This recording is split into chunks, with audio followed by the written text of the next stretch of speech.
नमस्कार, जय हिंद।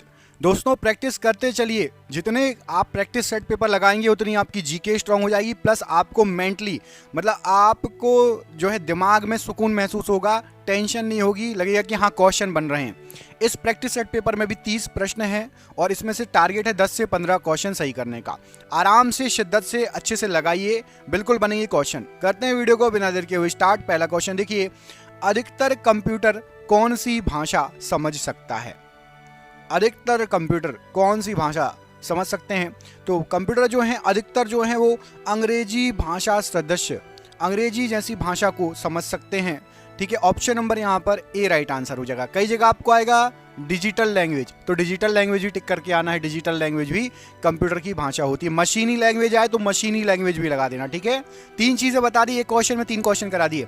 यदि आपको आए मशीनी भाषा तो मशीनी भाषा लगा देना, अंग्रेजी जैसी भाषा तो अंग्रेजी जैसा, या डिजिटल लैंग्वेज आ जाए तो डिजिटल लैंग्वेज, है ना। अगला क्वेश्चन है कि नाभिक के धनाविष्ट होने की खोज किसने की थी? कि नाभिक जो होता है ये धनाविष्ट होता है, इसकी खोज किसने की थी? तो इसकी खोज का श्रेय जाता है आपका रदरफोर्ड को। ऑप्शन नंबर बी, रदरफोर्ड को नाभिक के धनाविष्ट होने की जो है खोज का श्रेय जाता है। अगला प्रश्न है कि जिस न्यूनतम ताप पर कोई पदार्थ जलना शुरू करता है उसे उस पदार्थ का क्या कहते हैं? मतलब वो ताप जिस पर कोई चीज़ जलने लगी, जैसे कि आप किसी चीज़ को जला रहे हो आप, है ना, और वो टेम्परेचर आप चेक करो कि अभी नहीं जला, लेकिन उसके बाद जलने लगा, तो उस टेम्परेचर को कहा जाएगा ज्वलन ताप। उस पदार्थ का वो ज्वलन ताप हो जाएगा। अगला क्वेश्चन, जैसे कि पेट्रोल बहुत जल्दी आग पकड़ लेता है, लकड़ी में लगाओगे तो थोड़ा और समय लगेगा, उसके अलावा और कोई चीज़ में लगाओगे और टाइम लगेगा, ऐसा होता है ना। यही तत्व के सबसे छोटे भाग को क्या कहा जाता है? तो तत्व का जो सबसे छोटा भाग होता है, मोस्ट आईएमपी स्टार लगा लो इस क्वेश्चन को, परमाणु। परमाणु तत्व का सबसे छोटा भाग होता है। ऑप्शन नंबर ए यहां पर राइट आंसर है। अगला प्रश्न है कि प्रकाश के निम्नलिखित प्रकारों में से किनका पौधे द्वारा तीव्र अवशोषण होता है? प्रकाश का कौन सा प्रकार है जिसमें पौधे के द्वारा तीव्र अवशोषण होता है? तो पौधे जो हैं नीले रंग की रोशनी और लाल रंग की रोशनी इनको जल्दी खींच लेते हैं, तीव्र अवशोषण कर लेते हैं। पौधे नीले और लाल रंग की रोशनी को जल्दी अवशोषित कर लेते हैं, खींच लेते हैं। याद रहेगा, बिल्कुल याद रहेगा। ऑप्शन नंबर बी यहाँ पर राइट आंसर है। अगला क्वेश्चन है कि अग्नि नीरजा रोग किससे संबंधित है? अग्नि नीरजा रोग इनमें से किससे संबंधित है? सेब से, नारंगी से, अंगूर से या नारियल से? फल दिए गए हैं, किसी एक फल से संबंधित है अग्नि नीरजा रोग। राइट आंसर है सेब से संबंधित है अग्नि नीरजा रोग। यहाँ पर ऑप्शन नंबर ए सेब राइट आंसर हो जाएगा अग्नि नीरजा रोग के लिए। अगला क्वेश्चन है कि पित्त का संचय किसमें होता है? हमारे शरीर में से जो पित्त निकलता है, बाइल निकलता है, बाइल जूस, उसका संचय किसमें होता है? तो उसका संचय होता है आपका पित्ताशय में। ऑप्शन नंबर यहाँ पर डी, पित्त का संचय पित्ताशय में होता है। Option number D right answer है। हिडकल परियोजना किस नदी पर स्थित है? हिडकल परियोजना नदी देखो, घाट प्रभा, सतलज, रावी या फिर चेतवा। तो हिडकल परियोजना ये है आपकी घाट प्रभा नदी पर। ऑप्शन नंबर ए, घाट प्रभा नदी पर हिडकल परियोजना स्थित है। अगला क्वेश्चन है कि प्रथम जल विद्युत शक्ति केंद्र कहां पर स्थापित किया गया था? सबसे पहला पानी से बिजली बनाने वाला जो संयंत्र था कहां पर लगाया गया था? तो सबसे पहला जो लगाया गया था वो लगाया गया था आपका शिव समुद्रम में। ऑप्शन नंबर डी, शिव समुद्रम में सबसे पहला पानी से बिजली बनाने वाला जल शक्ति विद्युत केंद्र लगाया गया था। मैटूर बांध किस नदी पर बनाया गया है? मैटूर बांध नदियां देखिए, गावनी, कावेरी, हेमवती या फिर पालार नदी। तो मैटूर बांध बना हुआ है आपका कावेरी नदी पर। ऑप्शन नंबर यहां पर भी कावेरी नदी पर मैटूर बांध बनाया गया है। ऑप्शन नंबर बी यहां पर कावेरी नदी राइट आंसर है। अगला क्वेश्चन, राजाजी राष्ट्रीय पार्क एक प्राकृतिक आवास है किसका? राजाजी नेशनल पार्क जो है वो एक प्राकृतिक आवास है, मतलब शुरू से रहते आ रहे हैं। कई जो आपके नेशनल पार्क रहते हैं जानवर इधर से उधर लाए जाते हैं, लेकिन राजाजी राष्ट्रीय पार्क में कौन सा जानवर शुरू से रह रहा है?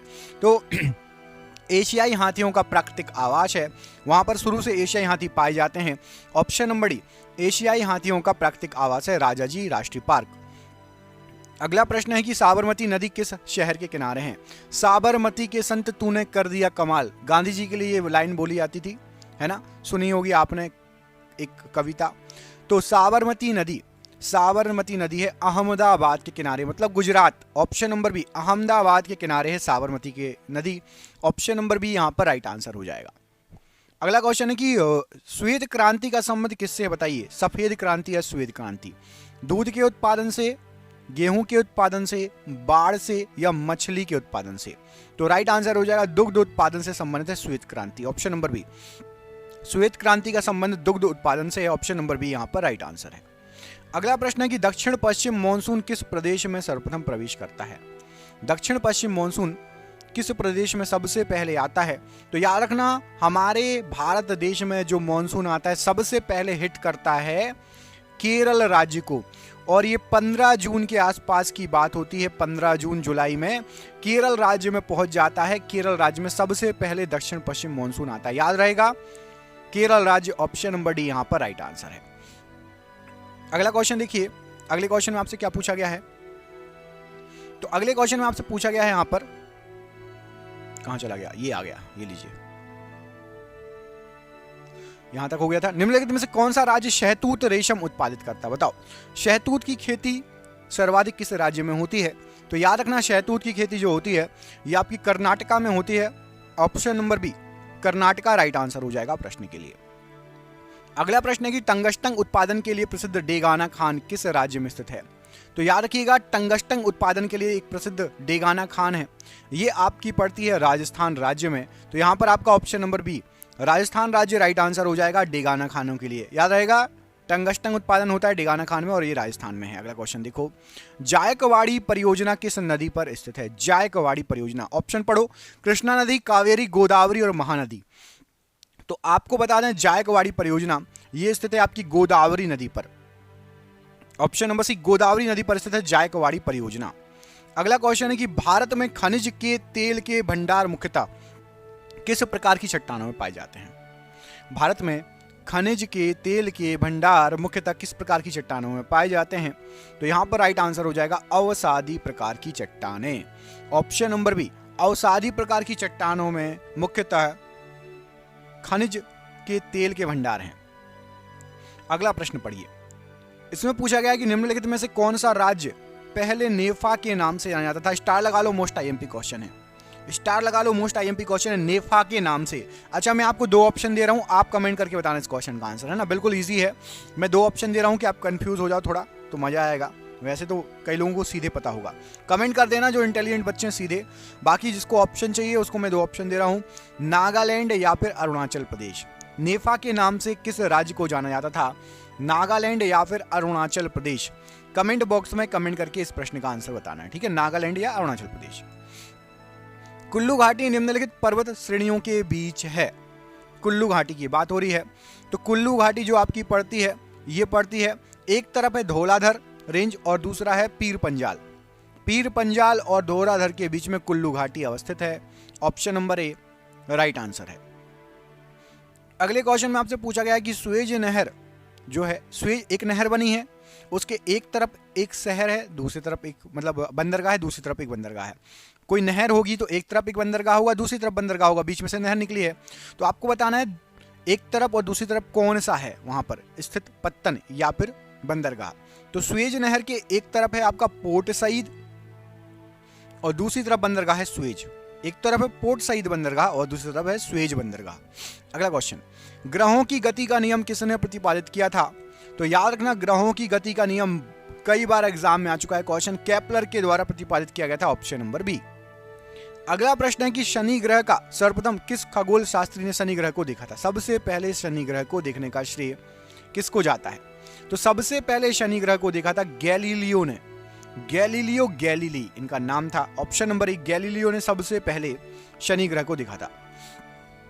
डोल ड्रम क्षेत्र की विशेषता क्या होती है? जो डोल ड्रम क्षेत्र होते हैं उनकी क्या विशेषता होती है?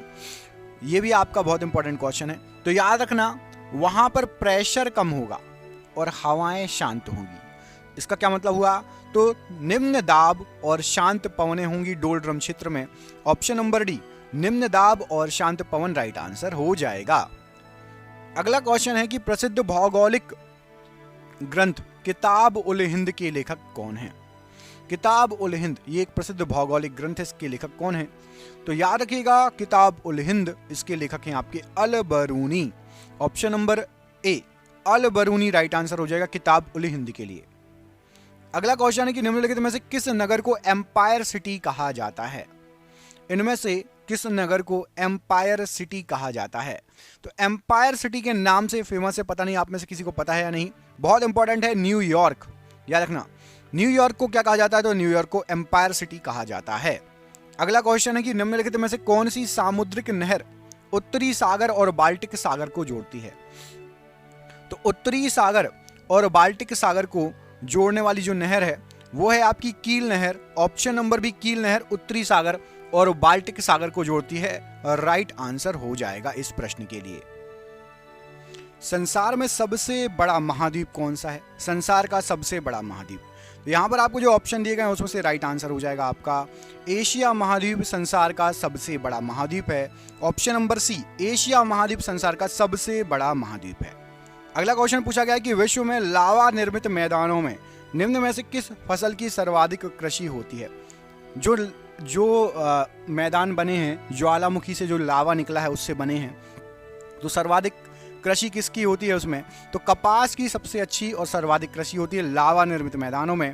तो ऑप्शन नंबर बी कपास की खेती होती है लावा निर्मित मैदानों में। और ये आज का आखिरी क्वेश्चन, इसके बाद एक सरप्राइज क्वेश्चन है जो कि मैं आपसे पूछूंगा, आप उसका आंसर देना। इससे पहले बता दूं दोस्तों, आप में से जो पहली बार आया है, रोज शाम को 6 बजे आपको ये प्रैक्टिस सेट पेपर मिलता है। छोटा प्रैक्टिस सेट पेपर है, 10-12 मिनट का रहता है, फटाफट हो जाता है, तो इसको जरूर लगा लो। चैनल पर पहली बार आए, चैनल को सब्सक्राइब कर लेना, वीडियो को भी बताना लाइक करके कि कैसा लगा आपको, है ना। तो रबड़ किस प्राकृतिक प्रदेश की उपज है? तो रबड़ जो होती है मुख्यतः ये होती है विषुवतीय प्रदेश में। कहाँ पर होती है? तो विषुवतीय प्रदेश में होती है रबर। ऑप्शन नंबर बी विषुवतीय प्रदेश राइट आंसर हो जाएगा प्रश्न के लिए। और ये रहा आपके लिए सरप्राइज क्वेश्चन, इसका आंसर आप कमेंट करके बताना है कि सूर्य ताप के समान अवधि वाले स्थानों को मिलाने वाली रेखा क्या कहलाती है? इसको थोड़ा सरल कर देता हूं। दो जगह के टेम्परेचर यदि सेम होते हैं तो मैप पर उसको एक रेखा से मिला देते कि भैया यहाँ का तापमान और यहाँ का तापमान सेम रहता है, और फिर उसको एक नाम दिया जाता है। वो क्या है? मैं आपको दो ऑप्शन दे रहा हूँ, आइसोहेल या आइसोहाइप, दो में से कोई एक नाम बोलते हैं यहाँ पर टेम्परेचर सेम हो उसको मिलाने वाली रेखा को। कमेंट बॉक्स में कमेंट करके बताना। मिलेंगे आपसे अगली वीडियो में, अपना ख्याल रखिए। जय हिंद, जय भारत।